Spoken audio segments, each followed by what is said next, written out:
Bienvenidos. Hoy los estudiantes de octavo semestre les hablarán de la enfermedad de Chagas. ¿Te parece extraño, no es así? Bien, veamos qué nos van a explicar. Esperamos de que la enfermedad de Chagas sea erradicada totalmente para el año 2031. Muchas gracias por su atención. Espero les haya gustado nuestro trabajo. Hasta luego. Bienvenidos, mi nombre es Karen Avendaño y siguiendo con la temática sobre las enfermedades zoonóticas, en esta ocasión vamos a hablar sobre la enfermedad del Chagas. La enfermedad del Chagas es una enfermedad parasitaria causada por el protozoario Trypanosoma cruzi, la cual presenta o representa un grave problema de salud pública en América Latina. Esta enfermedad se puede transmitir o principalmente se transmite por el vector conocido como pito, también se conoce como chinche. Al picar y al depositar las heces en la piel de la persona, cuando se rasca la persona, lo que va a hacer es que el tripanosoma va a ingresar al organismo. También se puede transmitir mediante transfusiones sanguíneas, donaciones de órganos, de madre a hijo o por contaminación en el alimento. Esta enfermedad presenta una fase aguda con síntomas como fiebre, hinchazón en el lugar, inflamación de los párpados y picazón, y una fase crónica que puede afectar principalmente años después. El sistema afectado es el sistema cardíaco, va a presentar arritmias cardíacas y insuficiencia cardíaca. También uno de los sistemas más afectados es el sistema digestivo, que puede causar megacolon y megasófago. ¿Cómo se puede prevenir esa enfermedad? Principalmente la prevención se basa en el control de insectos vectores mediante el mejoramiento de viviendas, uso de insecticidas, haciendo tamizaje de sangre para la transfusión y por último, pero no menos importante, de un diagnóstico temprano para un tratamiento oportuno. Como antes ya les he mencionado, espero que esta breve introducción les haya servido de mucho para ustedes y pues los voy a dejar con mis compañeros, los cuales van a dar un poco más de profundidad en este tema. En el periodo patogénico vamos a tener en cuenta primero lo que es el vector, que es el transmisor de la enfermedad de Chagas. Se llama también como triatomino. Este vector transmite lo que es el agente, que es el Trypanosoma cruzi. Esta enfermedad va a estar correlacionada con un medio ambiente de zonas rurales, boscosas. Normalmente este insecto le gusta mucho lo que son las casas con adobe, ya que pues permite ocultarse mucho más fácil dentro de los hogares de las personas. También se baña mucho en lo que es los techos de paja, ya que pues esto les permite un camuflaje para ellos y una replicación de estos insectos.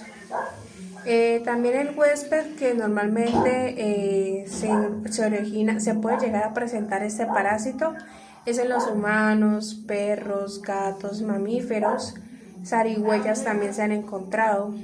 Entonces, normalmente este insecto lo contrae cuando consume la sangre. Al ser un insecto hematófago, el vector, cuando se alimenta un animal o una persona que tiene esta enfermedad, automáticamente el insecto va a ser portador de la enfermedad para contraérselo a demás personas o animales. Esto sería como el ciclo de replicación de este parásito de humanos. Puede ser también zoonótico, lo cual genera un riesgo para la salud pública también, ya que pues puede infectarse de un perro que fue picado por un pito, una vinchuca o un triatomino. Un perro que estaba infectado infectó al insecto y luego este insecto se alimenta de un humano. Aquí es donde se encuentra el contagio zoonótico de animales a humanos.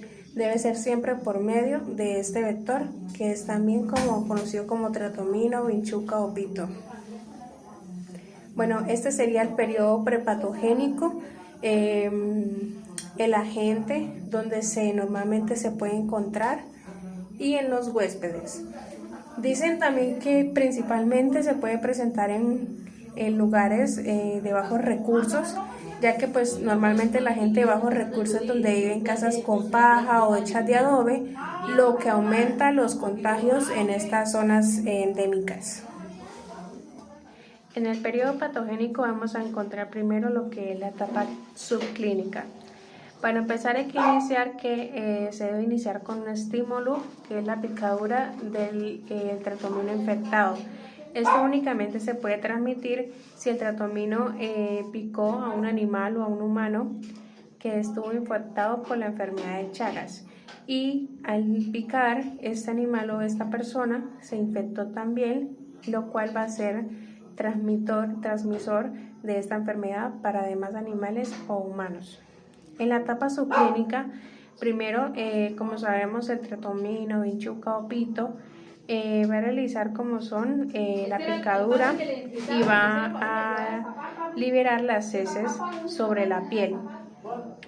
El periodo de incubación dura aproximadamente 10 días. Cuando el insecto pica, se llena completamente, por eso hay gente que le llama al pito, se llena completamente como un pito y esto va también a defecar. Entonces el brote de las heces junto a la herida que generó el pito va a generar la inoculación del parásito por la herida, ya que el parásito se encuentra en las heces del insecto. Este periodo de incubación va a durar aproximadamente 10 días. Cuando ingresa el parásito a vía hematógena, van a llegar las células del sistema inmune, como lo es el macrófago. Este macrófago lo que va a ingerir es el tripomastigote, que es el parásito, como se llama el parásito cuando ingresa al torrente sanguíneo. Lo va a fagocitar, el sistema inmune va a pensar que lo eliminó, pero realmente lo que pasa es que el tripomastigote queda encapsulado, se replica dentro de la célula por fisión unicelular, y se va a replicar, formando lo que son amastigotes, que es la fase más inmadura del parásito dentro del macrófago. Cuando esta célula está completamente llena de amastigotes, la fase inmadura, va a ser una ruptura del macrófago, dañando por completo la estructura del macrófago y liberando los amastigotes al torrente sanguíneo. Esta cantidad de mastigotes va a viajar por sangre y va a convertirse en la siguiente etapa del parásito infestadora y se va a diseminar hasta llegar a los demás órganos para poder generar el daño. Cuando se diseminan los demás órganos es cuando empieza a llegar al corazón, que es el principal órgano donde va a generar daño, cardiomiopatías y demás. Dentro del periodo patogénico también encontramos lo que es la etapa clínica. Se va a dividir en dos partes, una etapa clínica aguda y una etapa clínica crónica. La etapa clínica aguda ocurre desde los 3 a 4 meses posinoculación del parásito.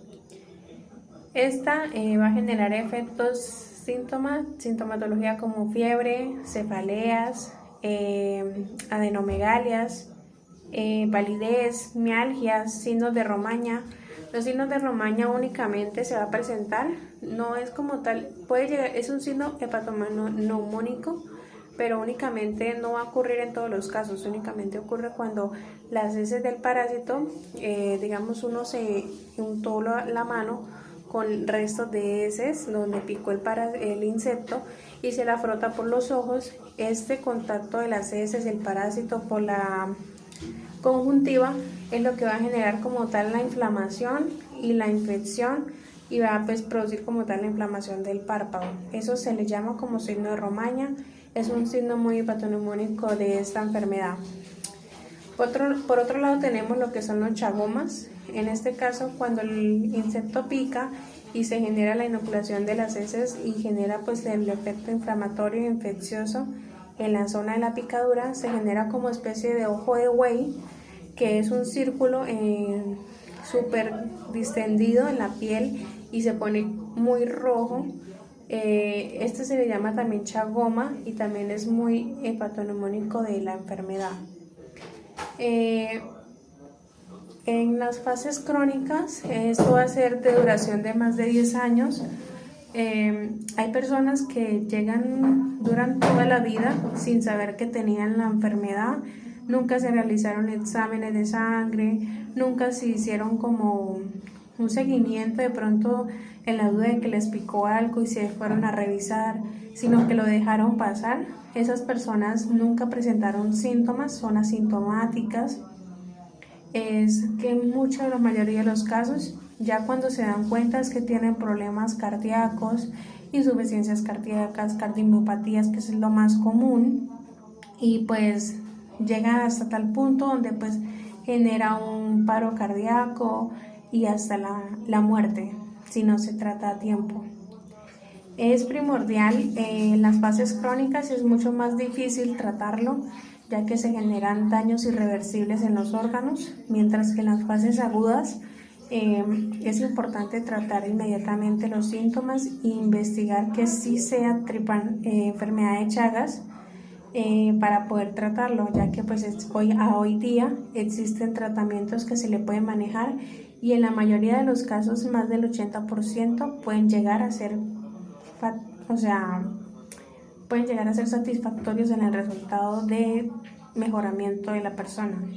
Entonces puede llegar como tal a la curación, pero si no se trata, no se le da manejo, puede llegar a la muerte de las personas, lo cual hoy día ocurre mucho. Muchas personas no saben que tienen esta enfermedad hasta que pues ya muy temprana, a muy larga edad, ya ancianos, sufren del corazón, y es a causa principalmente a veces de este parásito que le generó su cardiomopatía, y que no se trató nunca.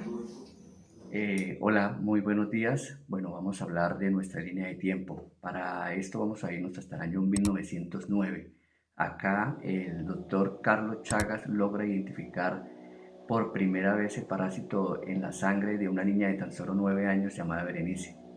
También describió el ciclo de transmisión de la enfermedad, conoció el insecto vector que es el triatomino, nombre científico, o también conocido como chinche, bucona, pito. Conoció animales reservorios y cómo afectaba esta enfermedad a las personas. Fue un descubrimiento único porque conoció toda la cadena en un solo estudio, algo que nunca se había visto en la historia de la medicina. Posterior a ello, vamos al año 1910. Al poco tiempo empezaron las primeras investigaciones para entender el impacto clínico y epidemiológico de la enfermedad. Se descubrieron síntomas agudos como la fiebre, como la inflamación, y se confirmó que podría haber una fase crónica silenciosa que podría estar afectando órganos vitales, como es el caso del corazón. Después del año 1910 vamos a viajar al año 1913. En este año el doctor Carlos Chagas fue nominado al Premio Nobel de Medicina por su espectacular descubrimiento que revolucionó la parasitología y el mundo de la salud pública, y aunque no logró ganarlo, sentó bases fuertes para futuras investigaciones. Posteriormente vamos a ir a los años 1915-1916. En estos años se avanzó comprendiendo cómo la enfermedad dañaba el corazón, con estudios detallados que lograron identificar la miocardiopatía chagásica, una enfermedad que inflamaba el músculo cardíaco causado por el parásito. Luego vamos a viajar al año 1917. Acá en este año fallece el doctor Osvaldo Cruz, un gran médico, un mentor del doctor Carlos Chagas, que apoyó la investigación científica y la salud pública en Brasil. Luego vamos a viajar a los años 1920, 1921. Acá continuaron los estudios clínicos y epidemiológicos, intensificando la comprensión de la enfermedad. El médico Carlos Chagas nuevamente es reconocido a nivel internacional, y se desarrollan programas iniciales de control y vigilancia en zonas rurales con énfasis de identificar nuevos vectores. Bueno, ahora vamos a viajar a los años 1925, 1930.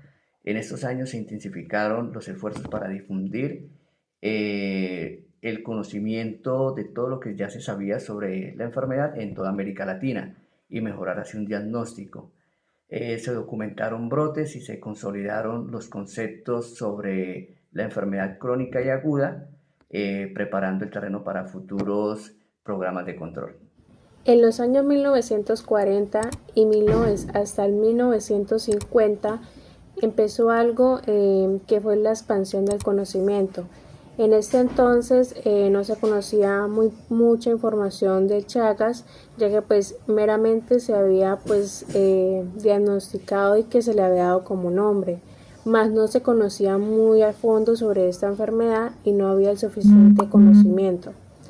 En esta época fue cuando más se empezó a expandir toda esta enfermedad, ya que los reconocimientos de la enfermedad se presentó no solamente en los primeros brotes que habían ocurrido, sino ya se empezaron a presentar demás brotes en otros países de América Latina, lo cual impactó más a las personas y quisieron investigar más sobre esta enfermedad.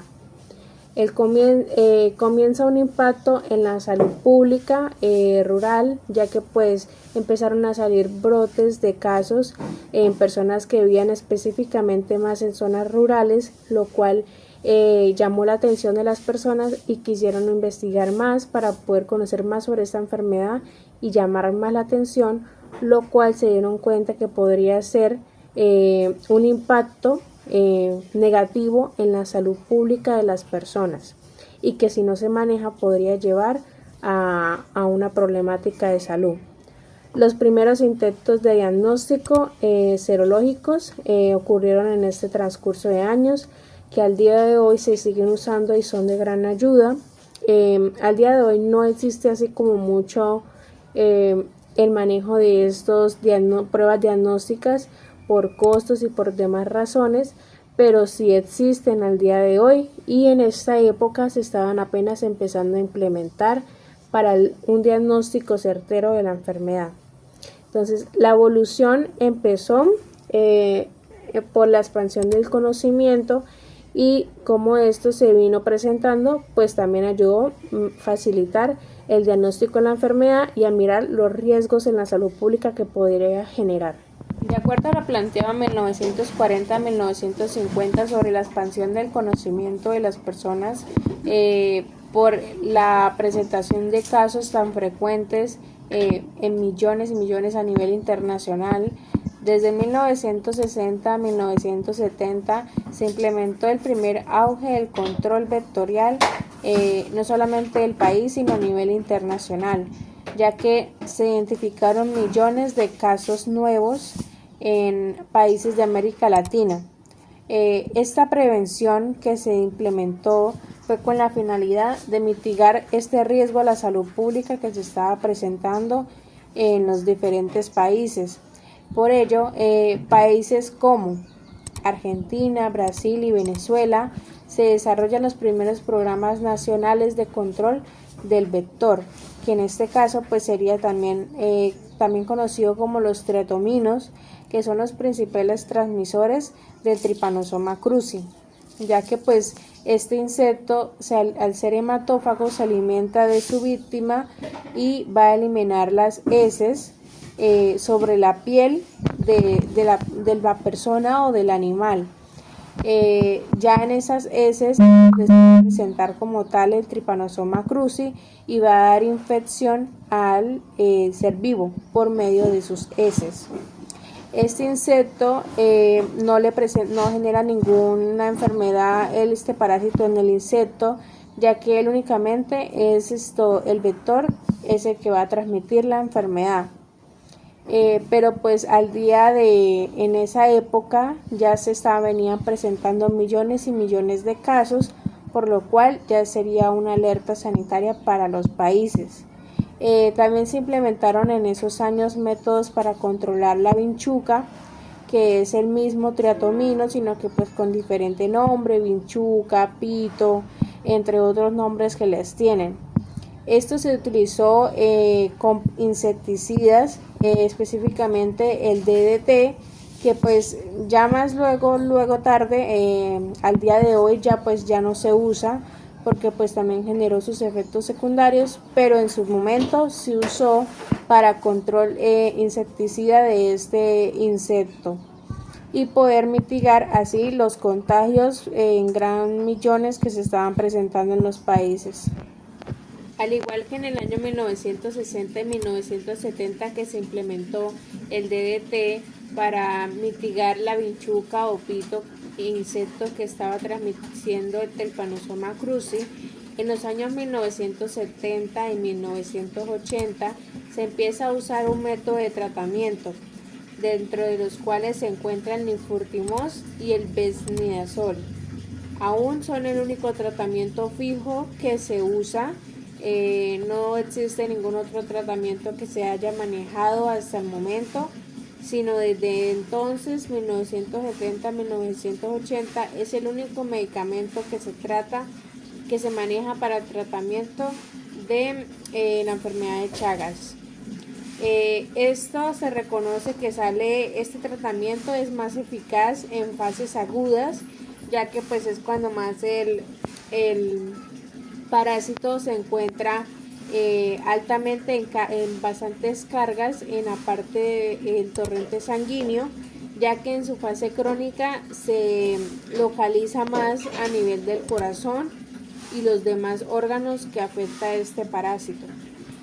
Si el parásito se encuentra en la sangre, que es como lo está en la fase aguda, puede ser mucho más fácil que el nifurtimox y el benznidazol pueda hacer su efecto mucho más eficaz que ya en fases crónicas, que se encuentran ya en los órganos y ya donde ya ocasionó posiblemente daños irreversibles al animal o a la persona. Este tratamiento es el más eficaz que se encuentra al día de hoy y por el momento el único que se maneja. En caninos no hay un tratamiento específico que se pueda manejar. Más que todo es para humanos, de manejo humano, nifurtimox y benznidazol. En los caninos se les ha intentado dar, pero pues no ha dado como tal, no hay como un estudio que lo certifique de qué tan eficaz sea. En algunos casos que se ha usado no ha dado muy buenos resultados, entonces lo que se hace en clínica de pequeños es manejar los efectos secundarios y esperar, lo cual en muchos casos pues no da resultados satisfactorios y los animales terminan por fallecer. Para la fecha del año 1990 se dio a cabo la creación de la iniciativa del Cono Sur junto con la coordinación de la OPS, que es Organización Panamericana de la Salud. En este se actuaron varios países sudamericanos como Argentina, Brasil, Bolivia, Uruguay, Paraguay, Chile, con el fin de crear un programa a nivel regional para evitar la transmisión de este vector. Siguiendo con el año 2000, se dio la globalización de la enfermedad debido a la migración y aparición de casos de Chagas en Estados Unidos, Europa, Japón y Australia. Para el año 2005, la OMS reconoce oficialmente el Chagas como una enfermedad tropical desatendida. En el año 2010, pues ya empieza a haber un aumento de interés a nivel internacional por el control y diagnóstico de esta enfermedad. Ya para el año 2019, la Asamblea General de la Salud establece el día 14 de febrero como Día Mundial de la Enfermedad de Chagas. Para el año 2020 y 2025, pues se dio a cabo que hay aproximadamente de 6 a 7 millones de personas infectadas por el Trypanosoma cruzi en el mundo. La mayoría de los infectados pues no están diagnosticados ni tratados, entonces pues se desarrollan nuevas investigaciones como vacunas, aún están en fase experimental y están buscando tratamientos más alternativos para tratar esta enfermedad. Según la OMS, pues fijó una meta de eliminación de transmisión vectorial y transmisión transfusional en muchos países para el año 2030.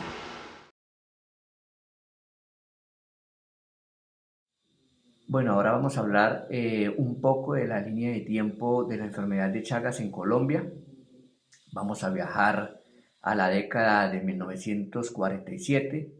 En ese año existieron dos personas claves muy importantes que fueron J. Caicedo y C. Hernández, los cuales publicaron un informe sobre los primeros casos crónicos comprobados en Colombia, especialmente en la región de Fusagasugá y Cundinamarca. También adicionalmente en este año se liberó y se recomendó el primer insecticida Ganma de nombre hexaclorociclohexano como la primera alternativa de control contra los vectores de la enfermedad. Bueno, ahora vamos a viajar al año 2010. En este año, la Secretaría de Salud del Departamento de Santander notificó en junio del presente año la ocurrencia de un brote de Chagas agudo en un grupo familiar de 11 personas en el municipio de Aguachica, departamento del Cesar. Las personas se contaminan en una reunión familiar donde consumieron alimentos que estaban contaminados con las heces del triatomino. Posterior a eso, en el 2010, Colombia sigue avanzando en la lucha contra la enfermedad, con estudios importantes sobre la prevalencia en mujeres embarazadas en la región del Casanare, también acciones de tamizaje y tratamiento por la MSF en Arauca y la continuación de la vigilancia actual a nivel nacional y un estudio ecoepidemiológico en la Sierra Nevada de Santa Marta para entender la dinámica de la transmisión. Ahora vamos a ir al año 2019. En este año se evidenció un momento en el reporte de brotes de transmisión oral de la enfermedad, con 11 brotes y 85 casos confirmados entre el 2019 y 2021. Esta situación generó alerta debido a la letalidad estimada en un promedio anual de 8.4%. En este periodo se fortaleció el tamizaje en mujeres gestantes, más de 382.000 tamizajes realizados y 528 casos detectados, logrando disminuir la transmisión congénita, un logro clave en la salud pública colombiana. Bueno, ahora vamos a ir al año 2021. En este año Colombia avanza significativamente en la atención de la enfermedad al implementar la Ruta Integral de Atención en Salud. Esta estrategia integral lo que buscaba era mejorar la calidad de atención médica para las personas que estaban infectadas, abordando todos los desafíos que la enfermedad presenta, como lo es la fase crónica. Se lograron avances en la consolidación de la atención en salud y el acceso a los medicamentos para el tratamiento de la enfermedad. Introducción. Bueno, para nuestro estudio epidemiológico tomamos este artículo científico en el cual el objetivo de ellos pues, fue evaluar como tal los efectos del cambio de algoritmos y del diagnóstico serológico para la infección por Trypanosoma cruzi en Colombia.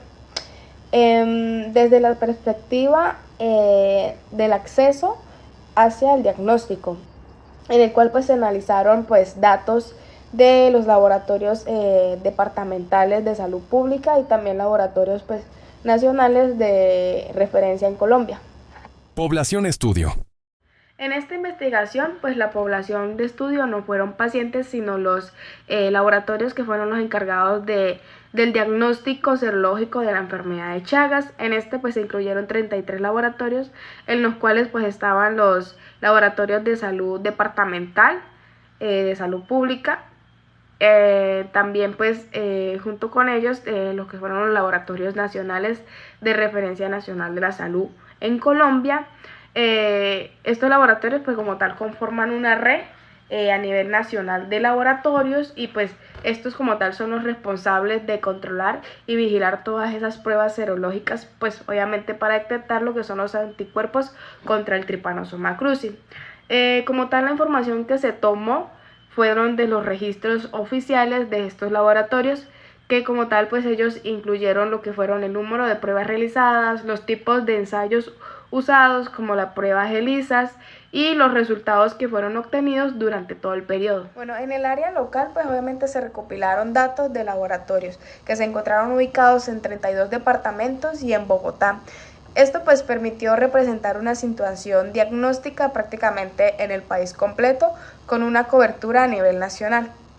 Pues esto pues principalmente permitió comparar como cambios de capacidad diagnóstica en distintas regiones, especialmente entre los departamentos priorizados en Plan Nacional de Interrupción Vectorial, lo que es esto, Casanare, Santander, Magdalena, Arauca, frente a los que no hacían parte del plan.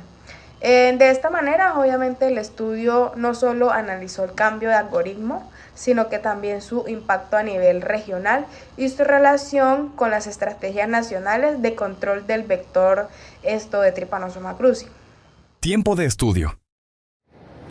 En el siguiente artículo no se indica específicamente qué tiempo fue la durabilidad de la investigación de este estudio, sino que por el contrario indica que investigaron y elaboraron el informe de acuerdo a artículos que van desde el 2017 al 2021.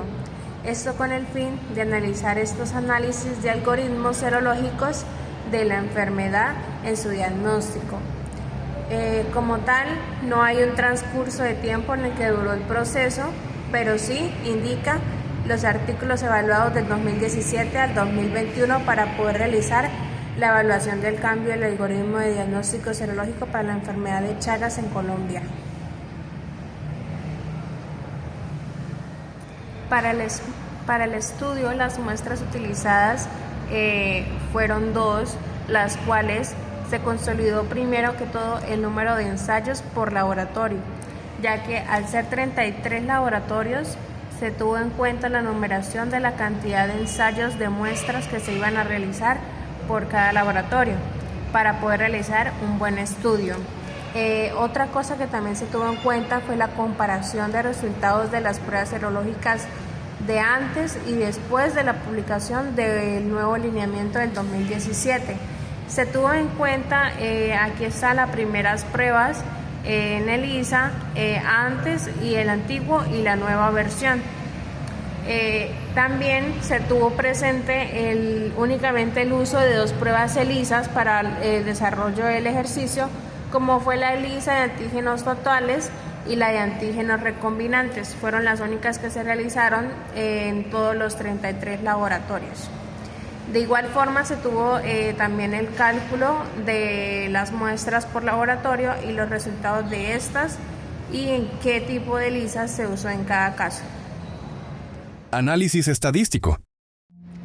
El análisis de estudio se realizó aproximadamente del 2015 al 2021. En este se analizaron información de 33 laboratorios que se encargan de la protección y salud de la salud pública. Gracias a estos 33 laboratorios se pudo realizar las pruebas serológicas para poder dar un diagnóstico más eficaz. Otra cosa que también se pudo encontrar en el análisis fue que el 87,9% de los laboratorios procesaron ensayos serológicos durante este estudio, lo cual fue un gran rango de laboratorios los que se pusieron en mano de la obra para poder realizar este desarrollo de este proyecto y tener en cuenta no solamente los resultados de un laboratorio, sino más de la mitad del porcentaje de los laboratorios se ofrecieron para poder realizar este ensayo. El número de pruebas serológicas aumentaron después de la publicación del nuevo lineamiento del 2017. Más o menos ya finalizando la década de los 2000 fue cuando se empezaron a implementar los avances serológicos para la detección de esta enfermedad, lo cual un aumento en el uso de estas pruebas serológicas es un gran resultado satisfactorio, ya que pues permite dar resultados mucho más precoces, mucho más verídicos para aquellas personas que sufren de esta patología y que muy probablemente no sabían que la tenían. Entonces, esto también es un aporte beneficioso para la salud pública. También se tuvo en cuenta lo que fue la capacidad para realizar una segunda prueba. Pasó de 4 laboratorios que iban a trabajar allá como fue el final del trabajo del artículo de desarrollo, que fueron el trabajo con 33 laboratorios, lo cual inicialmente únicamente se contaba con el apoyo de 4 laboratorios, pero ya después se manejaron los 33 laboratorios para realizar las pruebas totales.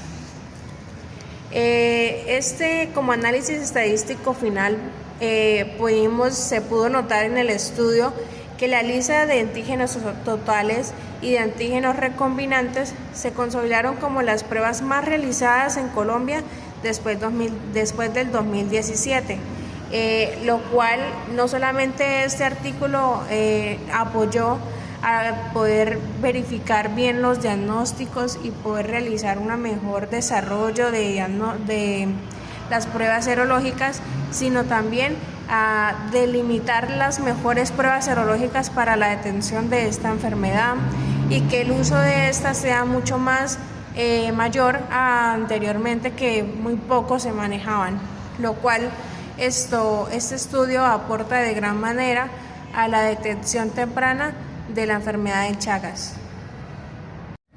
De acuerdo a los resultados se pudo encontrar primeramente los ensayos ejecutados en su totalidad fueron de 100.331, de los cuales fueron realizados algunos por el Laboratorio de Salud Pública, de los cuales 88.047 fueron determinaciones. Aumentó el 196% de ensayos realizados del 2015 al 2017, y todos estos 100.331 ensayos ejecutados se realizaron de acuerdo a los anticuerpos de Trypanosoma cruzi en el año 2015 al 2021.